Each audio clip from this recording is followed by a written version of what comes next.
Welcome back to the Ancient Art Podcast. I'm your host, Lucas Livingston. Last time in episode 25, Beheaded Beauties, we explored the Art Institute of Chicago's 2nd century Roman headless statue of a seated woman.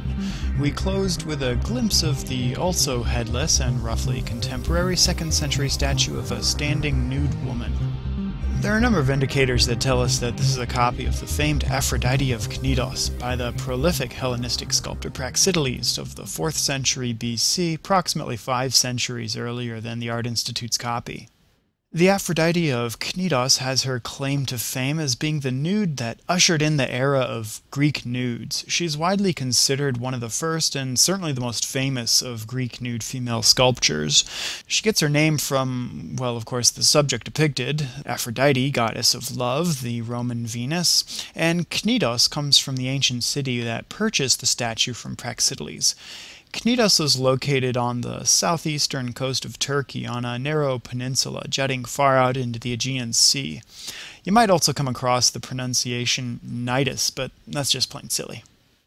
In his work called The Natural History, the 1st century Roman historian Pliny the Elder recounts the story that Praxiteles was commissioned by 2 cities for a statue of Aphrodite, Knidos and Kos, so Praxiteles created 2 different statues of the goddess, one traditional draped figure and then the very avant-garde nude. Kos, the wealthier of the 2 cities, got first dibs and went with the lesser controversial draped Aphrodite, and Knidos got the leftovers. Although that's not really fair to say, they still got a Praxiteles. And the world fell in love with her. This controversial nude depiction of a goddess put Knidos on the map.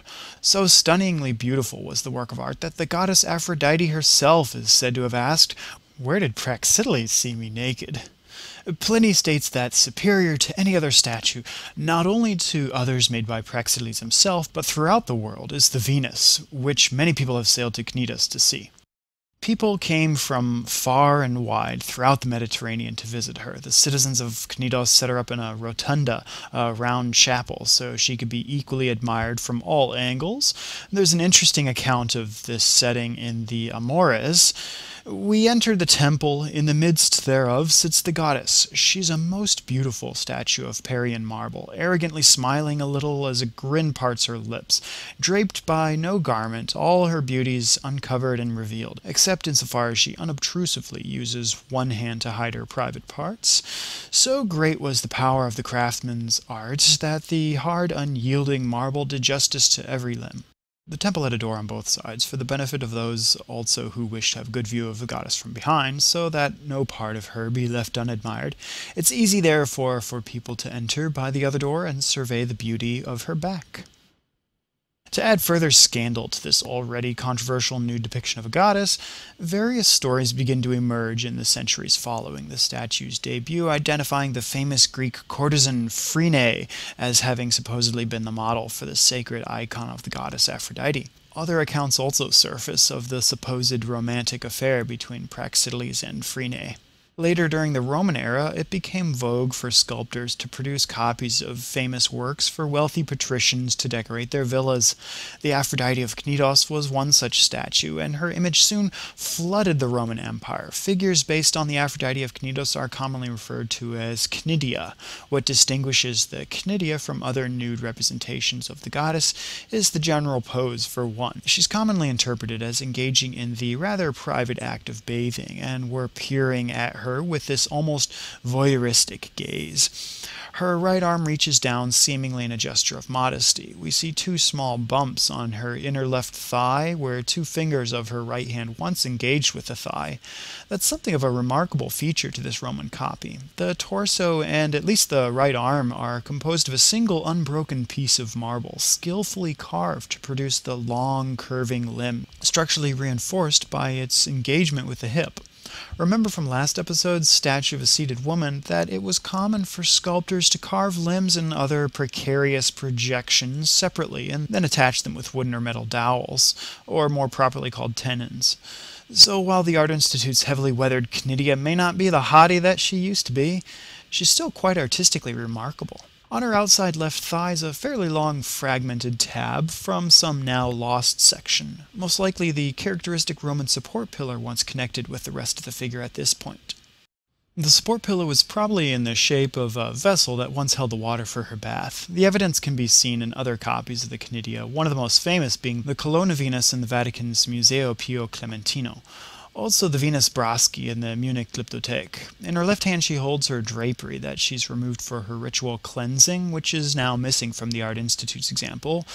Perhaps our best evidence for the appearance of the original Praxiteles Aphrodite of Knidos comes not from later copies, but from coins, like this 1916 engraving of an ancient coin from Knidos supposedly depicting the original statue. Also, don't forget, as we've seen in many other episodes of the podcast, this statue too, like so many others, was originally painted. The 19th century neoclassical sculptor John Gibson shocked audiences when he debuted his tinted Venus in an attempt to recapture the classical taste for polychromy.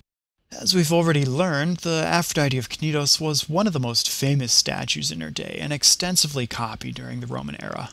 There are a bunch of copies existing today, and for each surviving copy we can imagine dozens of copies that just didn't withstand the ravages of time and mankind. The whole notion of a Roman copy of a Greek original, though, is a very loaded term that demands a little more attention. When we think of a copy, we likely think of an exact duplicate like a photocopy, but when we're talking about Roman copies of Greek statues, the copy in this context can more so be thought of as having been inspired by the original. Putting two copies of the same original side by side reveal distinct differences. Often the Roman-era artists may not have even seen the original and were working from a description, another copy, or at best a tiny image on a coin. In the case of the Cnidia in the successive centuries, we begin to see some variants on the original form. One popular variant dubbed the Venus Pudica, the modest Venus. A particularly famous example is the Venus de Medici in the Uffizi gallery in Florence, Italy. Here we see both hands of the goddess posed in what are generally interpreted as gestures of modesty, the right hand now at her chest and the left hand below the waist. The drapery's gone and the vessel in this example has been replaced with a small Cupid figure riding a dolphin. The dolphin alludes to the sea out of which, according to one legend, Aphrodite was born. Check out Hesiod's Theogony around line 175. It's a bit gruesome, but nothing you can't handle. You'll find a link to the full ancient text translated into English at ancientartpodcast.org. Just click on Ancient Sources on Aphrodite in the Additional Resources section. There you'll also find links to some of the other primary sources that we've learned about in this episode on the Aphrodite of Knidos. Aphrodite rising from the seas, perhaps most famously captured not in an ancient work of art, but in Sandro Botticelli's The Birth of Venus from 1482 to 86, also in the Uffizi. The pose of the goddess by the Florentine master strongly reflects the Venus de Medici, which Botticelli had plenty of opportunity to study. Despite first-hand accounts from ancient sources stating that Aphrodite is covering up her private parts for modesty's sake, you'll come across some revisionist interpretations of the gesture not as a shameful attempt to cover her sexuality, but rather to emphasize it. Check out, for example, Christine Mitchell Havelock's 1995 publication, The Aphrodite of Knidos and Her Successors, where the author argues that her nudity signifies her divine birth from the sea, and we're not catching her off guard at her bath. Rather, the vessel's for ritual cleansing and renewal. So, we shouldn't necessarily take any interpretation at its face value, even an ancient one. But it's important to remember that our own contemporary culture can easily be a filter that shapes and guides our interpretations.